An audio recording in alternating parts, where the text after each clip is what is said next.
पापा की सारी रिपोर्ट्स खराब आई हैं। आज पापा को हॉस्पिटल में एडमिट हुए 15 दिन हो गए हैं और डॉली अब तक हमारा 3 लाख रुपया लग चुका है। डॉक्टर कह रहे हैं अभी भी 2-2.5 लाख रुपया और लग जाएगा। आप ये क्या कह रहे हो?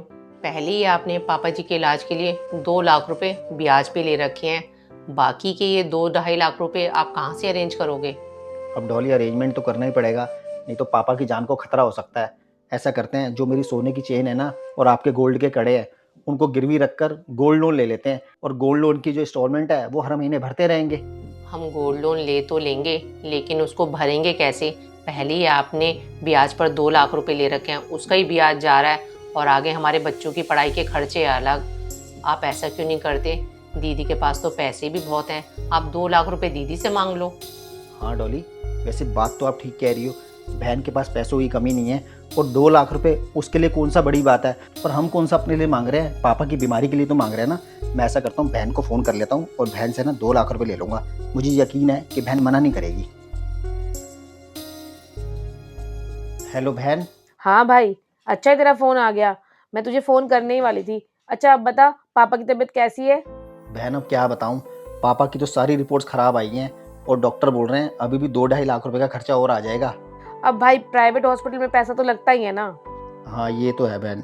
और बहन अब तक ना पापा की बीमारी में मेरे 3 लाख रुपए लग चुके हैं और वो 3 लाख भी मैंने बहुत मुश्किल से अरेंज किए हैं। बहन क्या तू मुझे पापा के इलाज के लिए 2 लाख रुपए दे देगी? क्या भाई, 2 लाख रुपए? भाई अब मैं तुझे क्या बताऊँ, तेरे जीजाजी ना रिश्तेदारी में पैसा देने से मना ही करते हैं। तो तू ना अपना कुछ और ही देख ले, तू मुझसे तो उम्मीद कर ही मत। चल ठीक है बहन, जैसी तेरी मर्जी, रखता हूँ फ़ोन। ठीक है भाई। आज 2 लाख रुपए मांग रहा है पापा के इलाज के लिए, कल को 5 लाख रुपए मांगेगा। हम लोग क्या इन लोगों के लिए कमाते हैं जो इन्हें पैसे बांटते फिरे? अगर इसके पास पैसे हैं ही नहीं तो क्या जरूरत है पापा का प्राइवेट हॉस्पिटल में इलाज कराने की? सरकारी में करा लेता। भाई तूने पापा को बचाने की कोशिश तो बहुत की, पर पापा बच नहीं पाए। मुझे तो भाई अभी भी यकीन नहीं हो रहा कि पापा हम लोगों के बीच में नहीं रहे। अच्छा भाई तू ये बता, तूने मुझे अचानक से क्यों बुलाया है? बहन मैं ये घर बेच रहा हूँ और ये घर पापा के नाम है, इसलिए इस घर को बेचने के लिए मुझे तेरे भी साइन चाहिए होंगे। ये प्रॉपर्टी के पेपर हैं, तो इन पेपर्स पर अपने साइन कर दे। भाई प्रॉपर्टी के पेपर्स पर साइन तो मैं कर दूंगी, पर पापा की प्रॉपर्टी में मेरा भी तो हिस्सा बनता है। मुझे इस प्रॉपर्टी में आधा हिस्सा चाहिए। बहन तू पापा की इस प्रॉपर्टी में हिस्सा मांग रही है?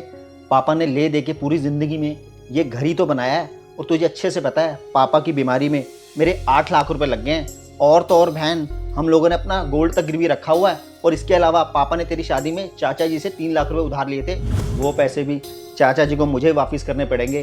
बहन मेरे सर पे ना बहुत ज़्यादा कर्जा हो गया है, जिसकी वजह से मुझे रात रात भर नींद नहीं आती है। अब इस घर को बेचना मेरे लिए मजबूरी हो गया है और बहन तू इस घर में से भी आधा हिस्सा मांग रही है।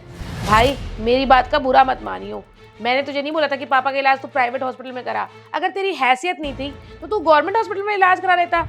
प्राइवेट हॉस्पिटल में तू पापा को लेकर ही क्यों गया? अब गलती तूने की है तो तू ही भुगतेगा ना, मैं थोड़ी ना भुगतूंगी। अब मुझे कुछ नहीं पता, मुझे प्रॉपर्टी में हिस्सा चाहिए तो चाहिए। बस दीदी, अब बहुत हो चुका है। अरे ये कर्जा हमने अपने लिए थोड़ी ना लिया था, हमने ये कर्जा पापा जी की बीमारी के लिए लिया था। हमारे सर से छत छिन रही है और आपको अपने हिस्से की पड़ रही है। दीदी आपको तो शर्म आनी चाहिए। अगर हम इस घर को बेचकर अपने कर्जे उतार कर आपको हिस्सा दे देंगे तो हमारे पास बचेगा ही क्या? हम तो अपना घर कभी ले ही नहीं पाएंगे। आप तो यही चाहते हो कि हम अपनी पूरी जिंदगी अपने बच्चों को लेकर किराए पर ही रहें। दीदी पापा 2 सालों से बीमार थे और आखिर में पापा जी पूरा 1 महीना हॉस्पिटल में रहे थे। हमें पता है हम दोनों ने वो 1 महीना कैसे काटा था।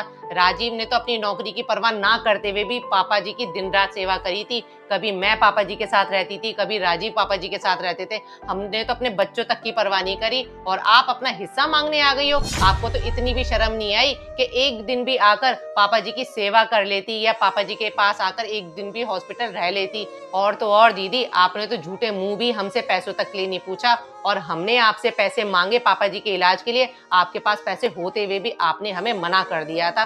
दीदी अगर हम दोनों चाहते तो पापा जी का इलाज करवा देते किसी सरकारी हॉस्पिटल में, छोड़ देते उनको उनकी हालत पर, लेकिन नहीं, हम दोनों ने अपने फर्जों से मुंह नहीं मोड़ा, अपनी हैसियत से बढ़ चढ़कर उनका इलाज करवाया। दीदी अगर आपको इस प्रॉपर्टी में से आधा हिस्सा चाहिए था ना, तो तो आपको हर चीज में आधा आधा हिस्सा करना चाहिए था।